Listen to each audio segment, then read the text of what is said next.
Nay, answer me. Stand and uphold yourself. Long live the king.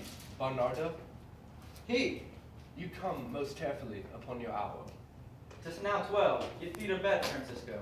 For this relief, much thanks. 'Tis bitter cold, and I'm sick at heart. Was it a quiet guard? Not a mouse stirring. Well, good night. If you do meet Horatio and Marcellus, the rivals of my watch, bid thee my haste. I think I hear them. Stand ho. Who is there? Why, friends to this ground, and liegemen to the Dane. Give you good night. O farewell, honest soldier, who hath relieved you? Bernardo hath my place. Give you good night.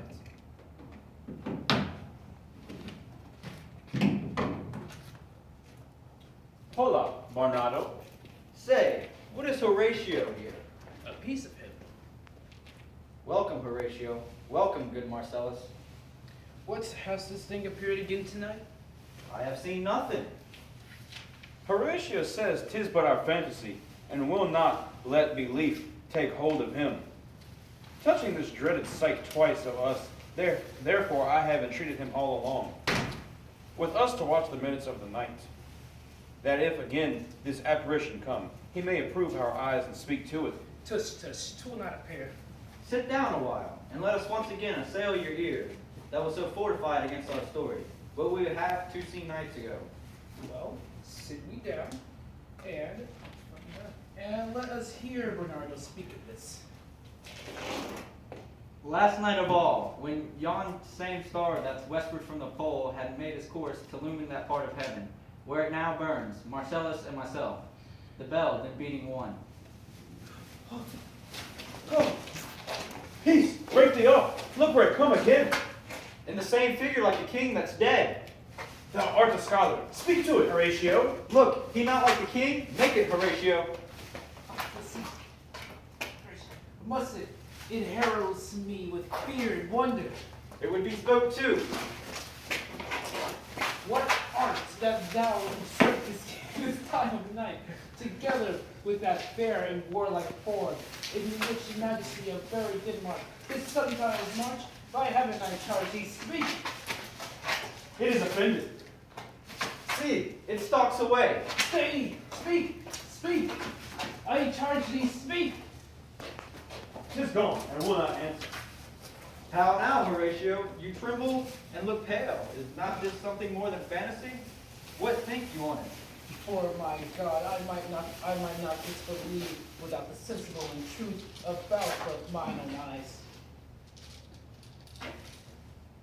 Is it not like the king? As thou art to thyself, such was very armor he had on, when he, the ambitious Norway, combated. So frowned he once again, once when in an angry quarrel, he smote the sledded Polacks on the ice. 'Tis strange. Thus twice before, and jump at this dead hour. With martial stalk, hath he gone by our watch? In what particular thought to work I know not, but in this gross scope of mine opinion, this bodes some strange eruption to our state.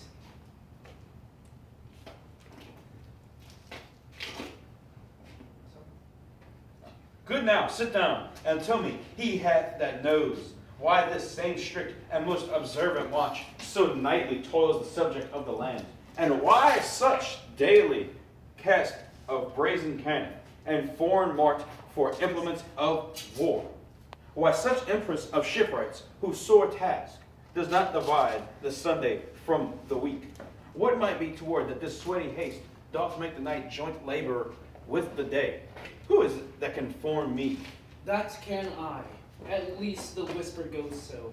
Our last king, whose image even but now appeared to us, was, as you know, by fortune brought of Norway, thereto pricked on by most emulate pride, dared to the combat in which our valiant Hamlet, for so this side of our known world esteemed him, did slay this fortune brought, who by sealed compact, well ratified by law and heraldry, did forfeit with his life in all those his lands which he did seize of to the conqueror, against the which moiety competence was gauged by our own king, which hath returned to the inheritance of Fortinbras. Had he been vanquisher, as by the same Camartin carriage of this article design has spelled to Hamlet. Now, sir, young Fortinbras, of unimproved metal hot and full, hath in the skirts of Norway here and there struck up a list of lawless resolutes for food and diet to some enterprise that hath a stomach it, which is no other, as it doth well appear upon to our state, but to recover of us by strong hand and terms compulsatory. Those foresaid lands sold by his father lost, and this, I take it, is the main motive of our preparations, the source of our watch, and the chief head of this post-haste and rummage in the land. I think it be no other. But even so, well may it sort that this portentous figure comes armed through our watch. So like the king that was is the question of these wars. A mote it is to trouble the mind's eye. In the most high and palmy states of Rome, a little ere the mightiest Julius fell, the graves, the Tantalus, and the sheeted dead did squeak and gibber in the Roman streets, as stars with trains of fire and dews of blood, disasters in the sun and the moist star, upon whose influence Neptune's empire stands, was sick, almost a doomsday with eclipse, and even the like precursors of feared events are harbingers proceeding within the fates, and prologue the omen coming on. Have heaven and earth together demonstrated upon our climatures and countrymen? Oh, shit. But so, behold, lo, where it comes again. It crosses through its blasphemy. Stay, illusion! If thou hast any sound or use of voice, speak to me. If there be any good thing to be done, this that may to thee do ease and grace to me, speak to me. If thou art privy to the country's fate, which happily foreknowing it may avoid, oh, speak! Or if thou hast hoarded in thy life, extorted treasure in the womb of earth, for which they say your spirit is walking dead, speak to it. Speak of it. Oh! Say and speak. Stop in my silence. Shall I strike it with my partisan? Do, if it will not stand. Don't kill the ghost. No, tis here. 'Tis here, the ghost. Don't kill. Tis here. 'Tis gone. We do it wrong. Being so majestical to offer the show of violence, for it is fair. For it is as the air invulnerable, and our vein blows malicious mockery.